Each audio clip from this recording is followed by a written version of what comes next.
ನಿಮ್ಮ ಮನೆಯ meter board ಹತ್ತಿರ ಏನಾದರೂ ಕಿಡಿ ಬಂದರೆ ಮೊದಲು ಮೇನ್ ಸ್ವಿಚ್ ಆಫ್ ಮಾಡಿ. ಇಲ್ಲಾಂದರೆ ಈ ರೀತಿ ಅನಾಹುತ ಆಗುವಂಥ ಸಂಭವ ಇರುತ್ತೆ. ನಿಮ್ಮ ಮನೆಯ ಮೀಟರ್ ಬೋರ್ಡ್ ಏನಾದರೂ ಹಳೆಯದಾಗಿದ್ದರೆ ಮೊದಲು ಅದನ್ನು ಬದಲಾಯಿಸಿ. ಮನೆಯ ಒಳಗಡೆ ಏನಾದರೂ ಶಾರ್ಟ್ ಸರ್ಕ್ಯೂಟ್ ಆದಾಗ ಫಸ್ಟ್ ಮೇನ್ ಸ್ವಿಚ್ ಆಫ್ ಮಾಡಿ. ಮೀಟರ್ ಟರ್ಮಿನಲ್ ಕನೆಕ್ಷನ್ ಹತ್ರ ಏನಾದರೂ ಬೆಂಕಿ ಕಾಣಿಸ್ಕೊಂಡ್ರೆ KEB-ನವರಿಗೆ ತಿಳಿಸಿ. ಬೆಂಕಿ ಏನಾದರೂ ಹೆಚ್ಚಾದರೆ ಯಾವುದೇ ಕಾರಣಕ್ಕೂ ನೀರನ್ನು ಹಾಕಬೇಡಿ. ಮೀಟರ್ ಬೋರ್ಡ್ ಕನೆಕ್ಷನ್ ತೆಗೆದುಬಿಡಿ. ನಿಮ್ಮ ಹತ್ರ ಏನಾದರೂ class C dry powder fire extinguisher ಇದ್ದರೆ ಯೂಸ್ ಮಾಡಿ, ಬೆಂಕಿ ಆರಿಸ್ಬೋದು. ಹತ್ರ ಹೋಗ್ಬೇಡಿ. ದೂರದಿಂದ ಏನಾದರೂ ಸರ್ವಿಸ್ ಮೇನ್ಸ್ ನಿಮ್ಮ ಮನೆಗೆ ಕನೆಕ್ಷನ್ ಬಂದಿರುತ್ತಲ್ಲ, ಆ ವೈರ್ ಏನಾದರೂ ಎಟ್ಕೋ ಥರ ಇದ್ದರೆ ಮೊದಲು ಅದನ್ನ ಕಟ್ ಮಾಡಿ. ಕಟಿಂಗ್ ಪ್ಲೇಯರ್ ಸಹಾಯದಿಂದ ಸಪ್ರೇಟ್ ಕಟ್ ಮಾಡಿ. ಒಂದೇ ಸಲ ಎರಡನ್ನೂ ಕಟ್ ಮಾಡಬೇಡಿ. MCB ಅಥವಾ ಮೇನ್ ಸ್ವಿಚ್ ಏನಾದರೂ ಇದ್ದರೆ ಅದನ್ನು ಫಸ್ಟ್ ಆಫ್ ಮಾಡಿ. ದಯವಿಟ್ಟು ಯಾವುದೇ ಕಾರಣಕ್ಕೂ ನೀರನ್ನು ಮಾತ್ರ ಎರಚಬೇಡಿ.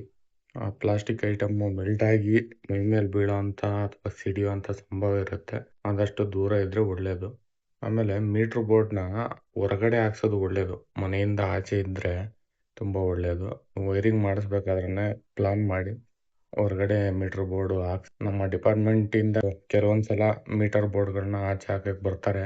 ಆ ಟೈಮಲ್ಲಿ ನೀವು ಆಚೆ ಹಾಕ್ಸಿ. ಇಲ್ಲ ಅಂದರೆ ನಿಮ್ಮ ಸೇಫ್ಟಿಗೋಸ್ಕರನಾದರೂ ನೀವು ಮೀಟ್ರ್ ಬೋರ್ಡ್ನ ಆಚೆ ಹಾಕಿಸ್ಬೇಕು. ಆಚೆ ಹಾಕ್ಸಿದ್ರೆ ಈ ಥರ ಏನಾದರೂ ಆದರೆ ಹೊರಗಡೆನೇ ಇರುತ್ತೆ. ಒಳಗಡೆ ಇರೋಂಥ ಐಟಮ್ಗಳು ಏನೂ ಹಾನಿ ಆಗಲ್ಲ. ನೋಡಿ, ಅದು ಪ್ಲಾಸ್ಟಿಕ್ ಕರಗ್ಬಿಟ್ಟು ಯಾವ ರೀತಿ ಇಳಿತಾ ಇದೆ. ಈ ಥರ ಏನಾದರೂ ಮನೆ ಒಳಗಾದರೆ ತುಂಬ ಕಷ್ಟ. ಮಕ್ಕಳು ಎಲ್ಲ ಇರ್ತಾರೆ. ದಯವಿಟ್ಟು ಎಲ್ಲರೂ ಸುರಕ್ಷಿತವಾಗಿರಿ.